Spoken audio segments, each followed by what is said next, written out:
Good evening. Welcome everyone to the 36th Annual General Meeting of Scotwest Credit Union. In order for the meeting to go ahead, we require a quorum of 15 members. So if everyone here could be please confirm their attendance by clicking the vote button now, we can then move on once we reach 15. We've reached the quorum, so we are quoted and we can continue on with the meeting. So the next is the minutes of the previous annual general meeting on Tuesday, 29th of April. Hopefully you'll have seen the minutes of the last meeting, which took place last April. They have been on the Scotwest website for a couple of weeks. Could I ask anyone in attendance who was at this meeting to propose and second the minutes so we can get the approval of the membership, please?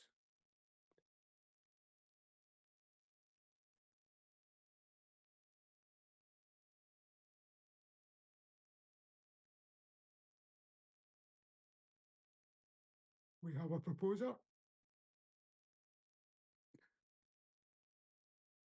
We still require a seconder if somebody could please. Thank you. That's great. Minutes have been approved by the membership for last year. Moving on, we go to the chairperson and the chief executive's report. Also among the papers for the meeting, hopefully you had a chance to look at the past couple of weeks.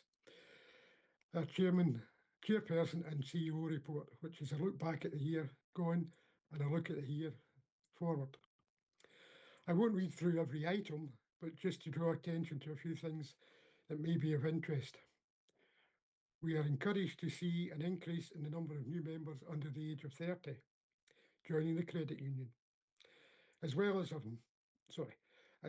more or less stable position of our members' savings, with us giving the continuing pressures on our members' incomes. There has been a fair change within the board last year. Some planned, others some more unexpected. Two of our directors, Samantha and Stuart, had to step down before the end of their first term with us, which was unfortunate. And we have also said goodbye to two of our longest serving members, John Begg and Cathy Jameson. I would like to thank all four for their contributions to the credit union during their service as directors. A few directors have been co-opted to the board already: Anthony Burns, Thomas Lynch and Lorna McCandy, in order to ensure the board ran at its optimum. These directors are up for election later in the meeting. Myself, Stephen Wood, and my colleague Justine Carter are up for re-election for our second terms, with the board and two other new members, Jonathan Migley and Gary Crawford, have been nominated for election. Also, I would like to draw members' attention to our regulatory disclosures around depositor protection, insurance and additional activities. I can confirm we are compliant with all the requirements expected of us by our regulators. You can read more about these requirements on our papers on page 10 of the pack. Do we have any questions from the meeting on the Chairman's and CEO's report?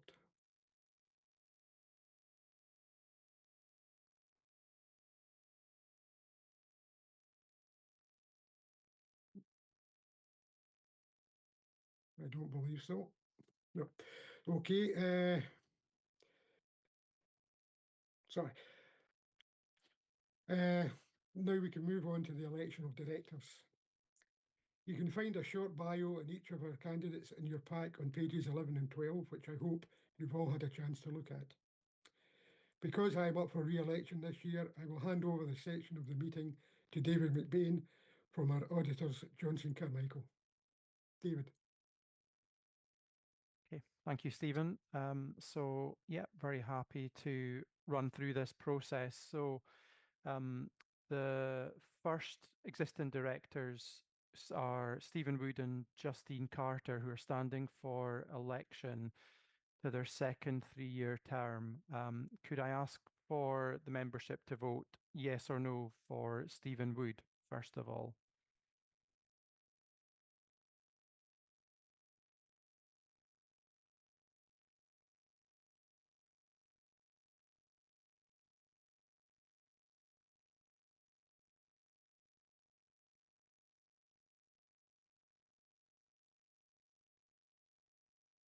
Okay, so we have the required number of votes in, and yeah, pleased to say that that result has been passed.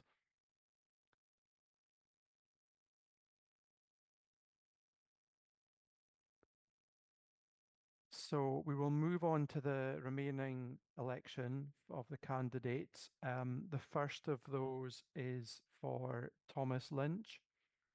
So again, if I could ask everyone to cast their votes.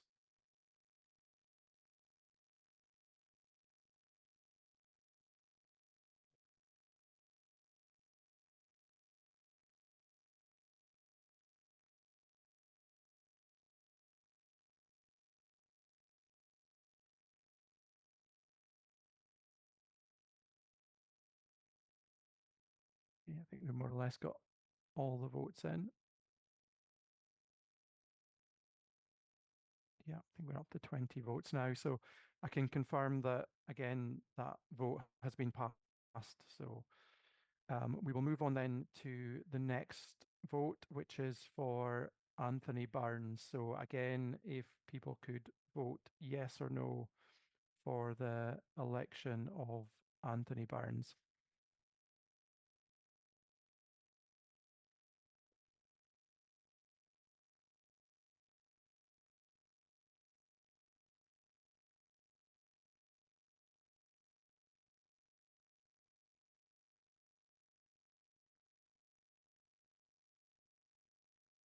Okay. I think we've got the requisite number of votes in there. So again, that particular vote has been passed for. The next one to come up is for Gary Crawford. So if we could again cast votes for the election of Gary Crawford.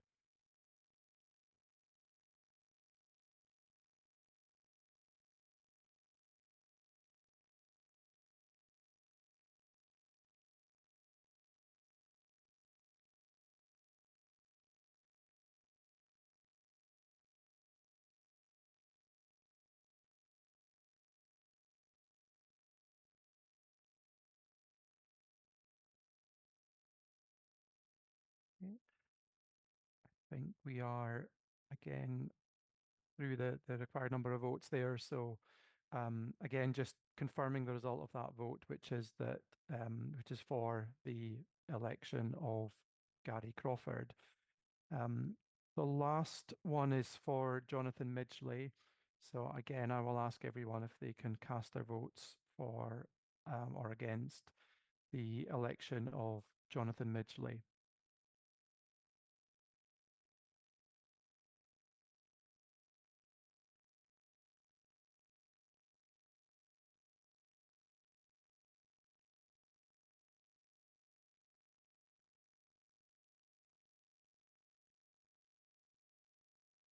Okay, I think we have the votes in for Jonathan. So the result of that is also for the election of Jonathan Midgley.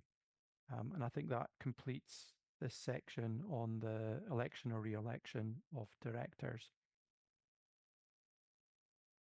Okay. Thank you, David, but unfortunately, I think we've missed two. Oh, apologies. We didn't get a election of Justine Carter or Lorna McCandy. Oh, sorry, apologies. I see what you mean. Um, sorry, so if we could go back to Justine Carter. So I see the votes coming in now. So if we could vote for or against the election of Justine Carter.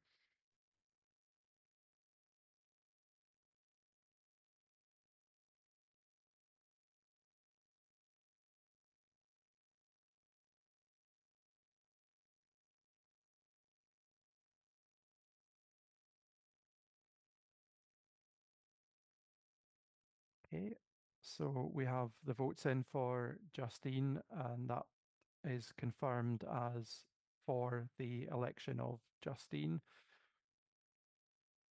And then apologies for Lorna McCandy. If again we could place our votes.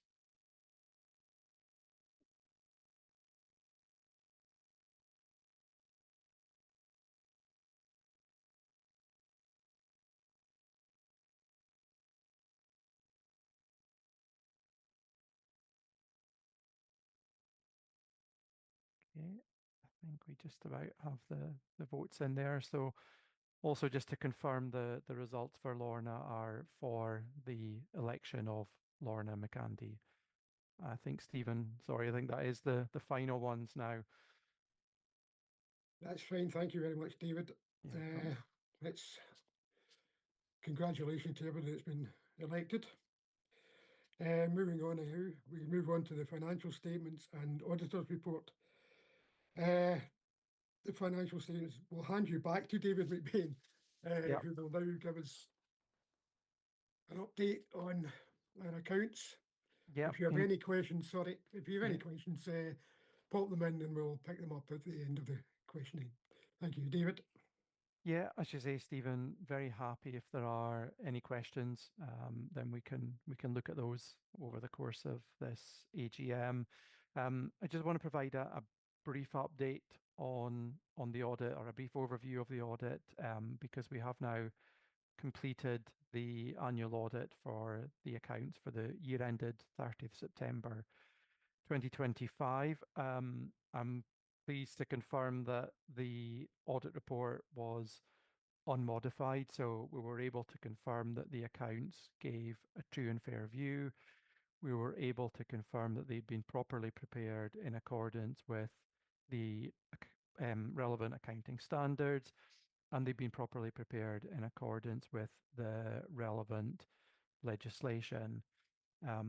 We also need to report separately on going concern, which looks at the viability of the credit union over the course of the subsequent 12 months. And again, just to confirm that our conclusion was that we were satisfied that the credit union remained a going concern, and the going concern basis had been appropriately used in the financial statements. The last thing that we report on in our audit report is our response in relation to reviewing for irregularities within the credit union. So that is set out within our audit report, but there are no specific irregularities that were noted to highlight. So that is a very brief overview of the results of the audit, but hopefully will be of use and reassurance to the members that that process is completed positively with a clean outcome. Thank you, David. Thank you very much for that. Glad to see everything is going so well. Can I ask if any member has any questions about the financial statements?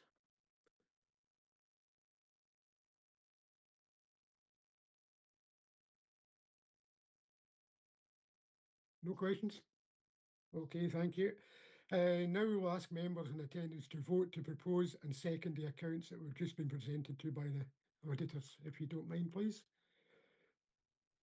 One proposer, one seconder would be nice.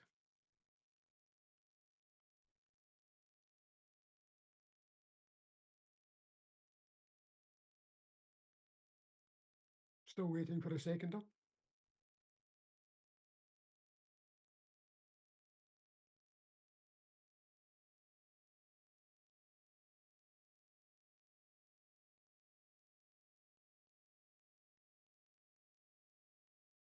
Thank you very much. We have a proposer and a seconder.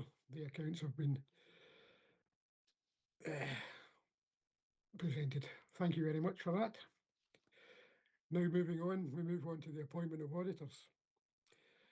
As you've just seen, the team at Jones and Carmichael do an important job for us here at Scotwest, and each year we ask members to vote to ratify the appointment of auditors by the board for the year ahead. If everyone in attendance can go ahead and cast their vote for the appointment of the auditors, please. Oh, sorry, Justin, no, obviously, Jones and Carmichael for the next year, 2025.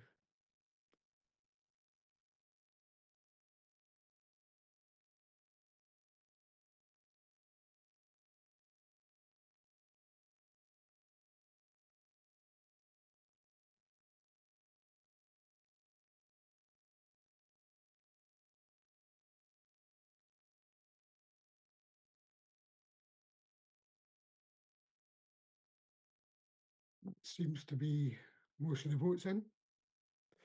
And I'm happy to say that Jones and Carmichael will be the auditors for the next year, 2025-2026. Great. Thank you very much. Moving on to the next item, the rule book, proposals for amendments to the Scotwest rule book. I'd like to hand you over to our CEO, Francis McCann, who will talk you through the proposed amendments to the rule book for your approval. Francis. Thanks, Stephen. Before I move forward with the rule book, there was a question, I think just the logistics of seeing the questions, Stephen, there was a question about the accounts. The question is about why has the board continued to pay dividends when in a loss position and a deficit this year? So do you want to come back and respond to that?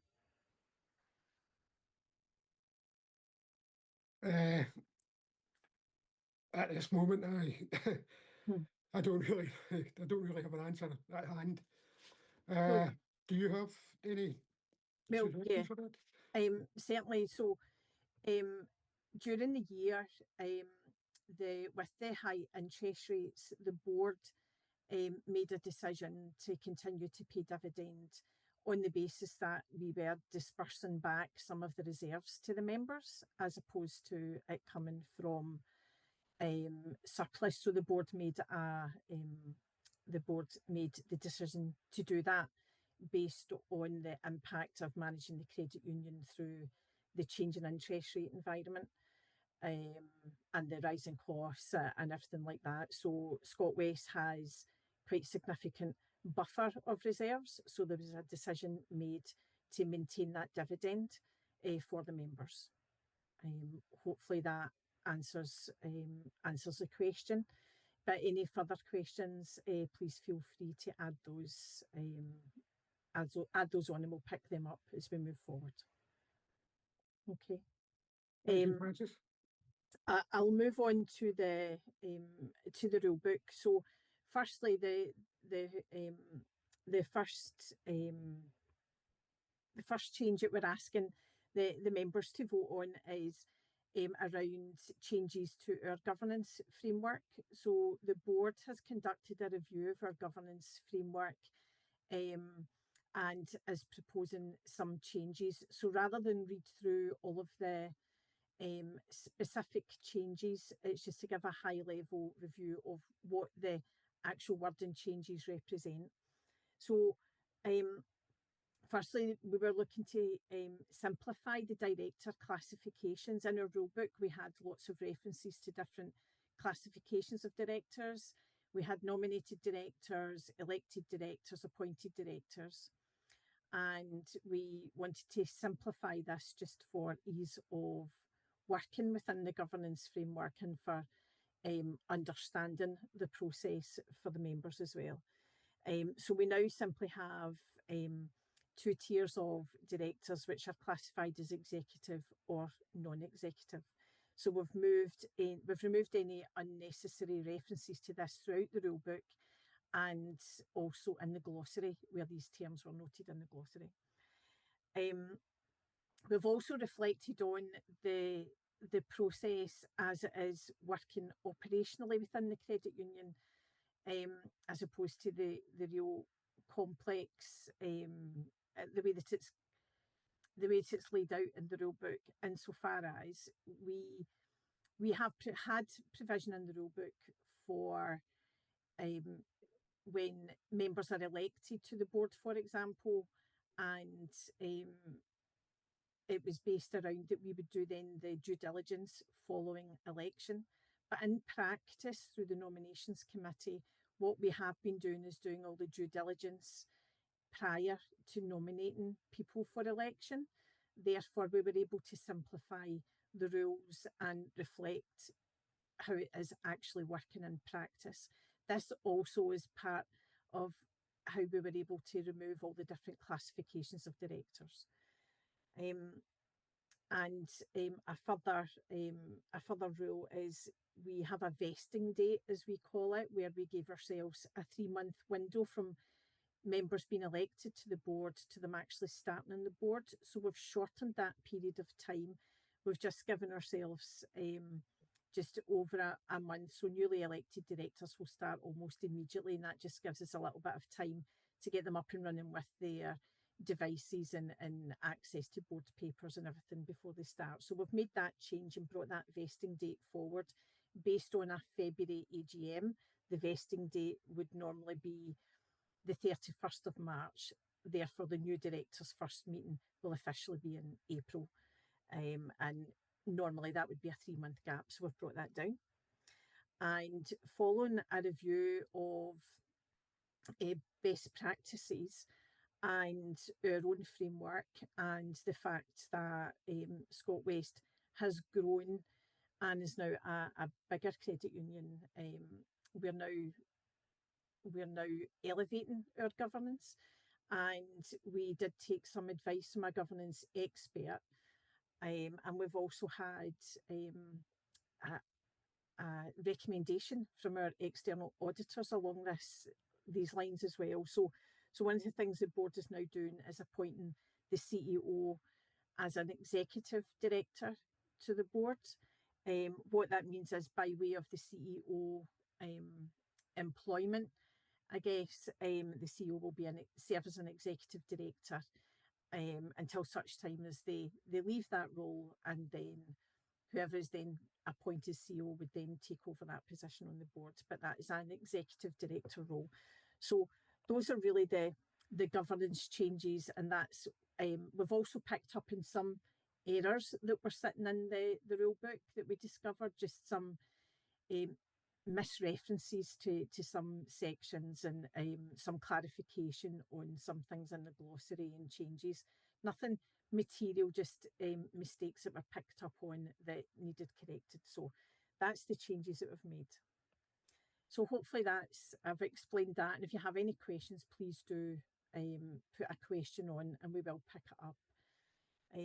But other than that, can I just ask members to vote? So it's 2.2, and we're asking you to vote for approval of the amendments to the rule book.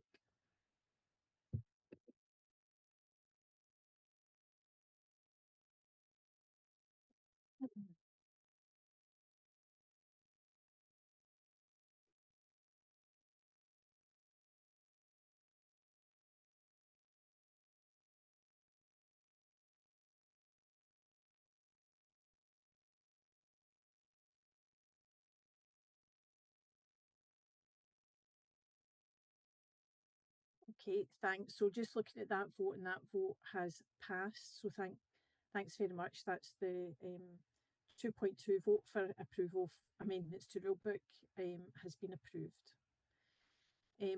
So now I'd like to move to the next item, which is a vote for approval to a common bond amendment. So to let you, just to give you a bit of understanding about this, for those who may not know, the government, as part of its manifesto, has put a manifesto promise to double the mutuals sector, and as part of that, credit unions fall underneath that heading of mutuals.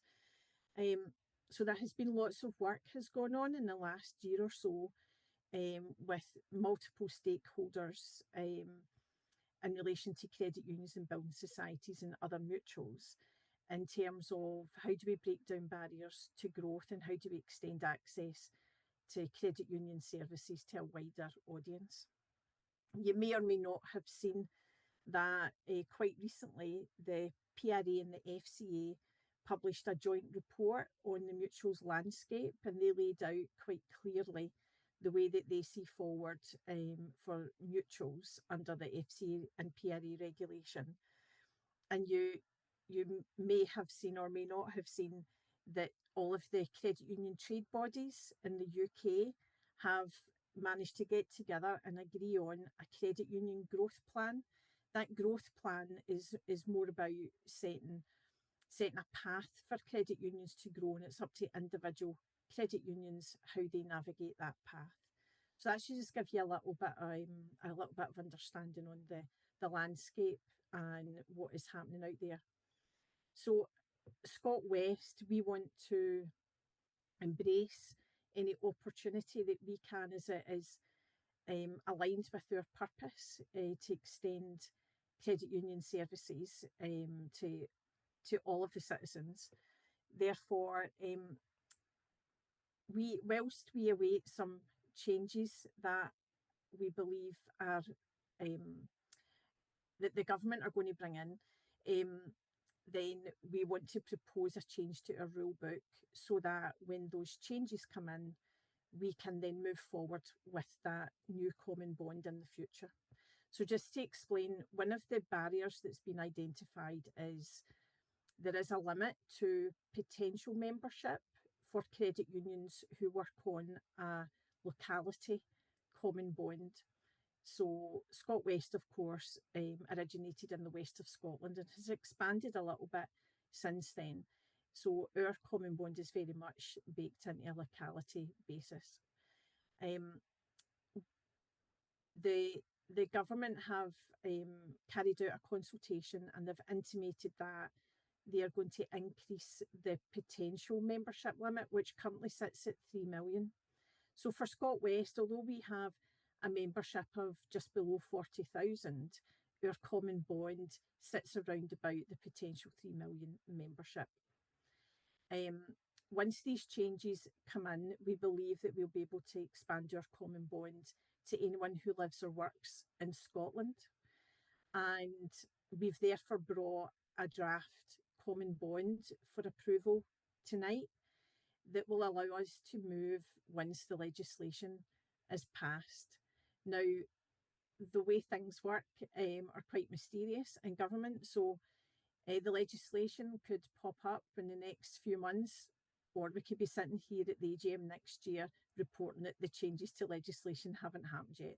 So the next proposal that we're asking is we have published the draft common bond, and just to explain, as part of our common bond, if we work with employers who have members of staff who live outside our common bond, then we need to name that organisation in our rulebook.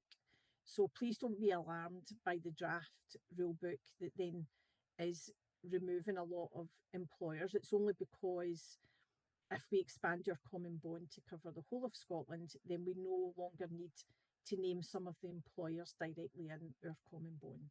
So it's just to explain that. So I'm going to move to the next vote, which is 2.3, and I'm asking members to vote for approval for the future common bond amendment.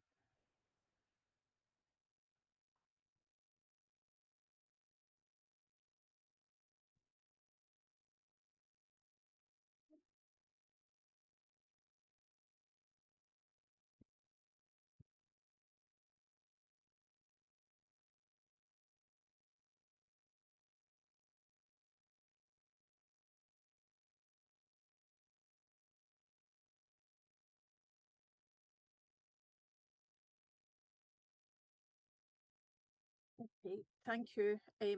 So that looks like that vote has been approved by the members. That's the vote to approve the future common bond has been approved by majority vote. Thanks very much.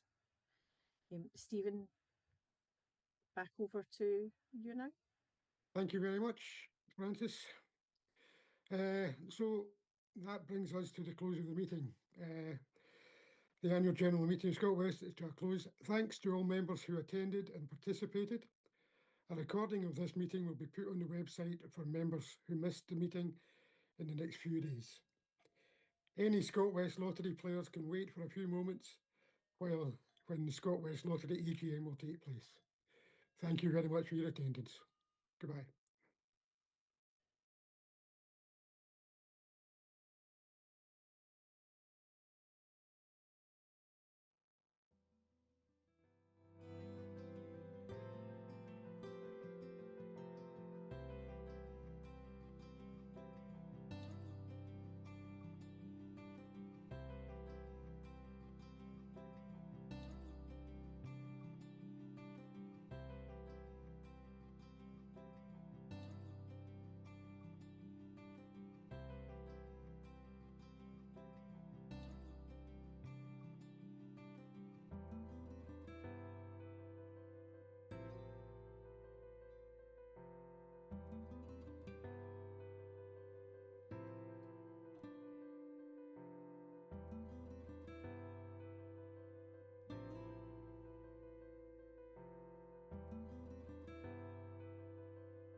Hi everyone, thanks to those who have waited around for the Scotwest Lottery AGM for 2026.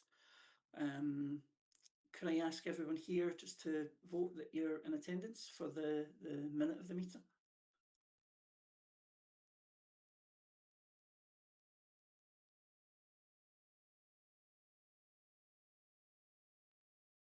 See, a lot of you seem to have done that already, so I think that's great. I think we can probably move on. The last lottery AGM took place on the 2nd of December 2024. Could I ask anybody in attendance who was at that meeting to propose, and then someone else further to second that minute? We've got a proposal now. We just need someone to second.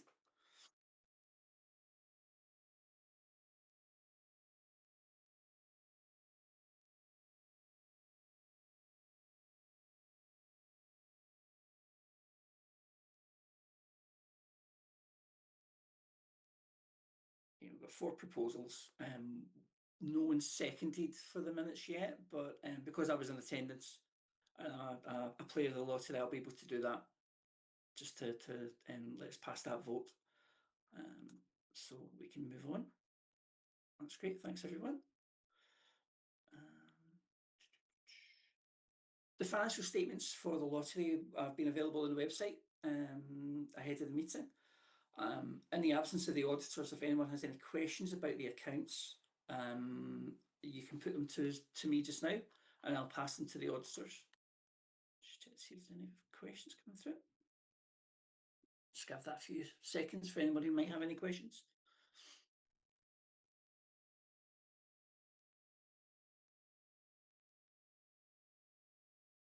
Nothing's come through yet, but I will keep an eye on it just in case anyone does ask anything. So to move on with the approval of the accounts, there's another vote. Can these be proposed and seconded? This is for the approval of the accounts. So we have 2 proposals already, which is great. Anybody else there who can vote along to second the accounts, the statements?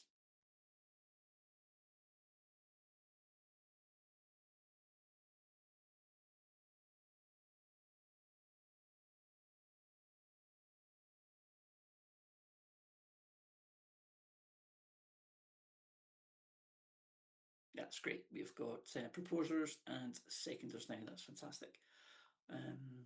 Next, we move on to the report of the promoter. So I'll just give you a very brief rundown on where we are with the lottery. Ticket sales, players for the lottery for the year 2024-25 were up 1.5% compared to the previous year, which is fairly steady. That's not a massive increase, but it's a nice steady increase that we would expect to see based on the increase of the membership. As you may know, the Scotwest Lottery funds our community awards, which are open for members to put forward community groups in their local area that do work in the local area for local people.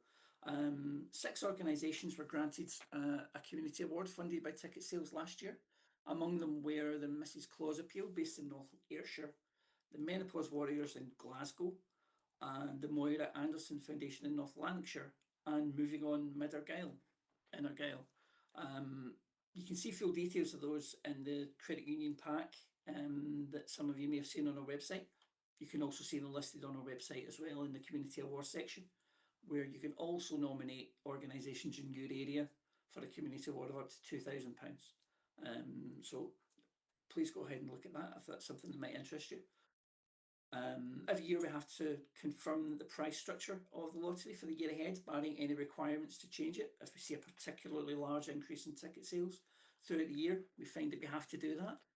But at the moment, the lottery price structure sits at £300 is the price for 8th and 7th place, £400 is the price for 5th and 6th place, £600 is the price for 4th place, £1,000 is the price for 3rd place, £2,500 is the price for 1st place and 2nd place, sorry, and the first prize jackpot is £4,000.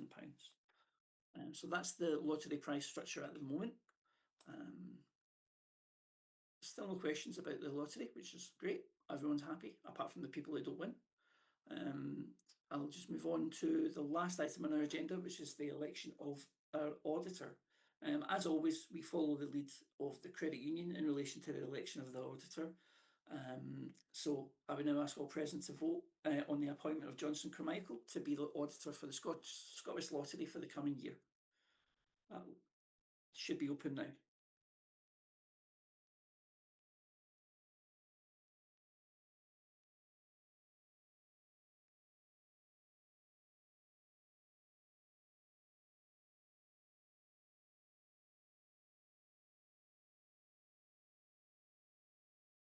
That's great. I think it looks like everyone who here is voted for that, and that's passed. So that's great to hear.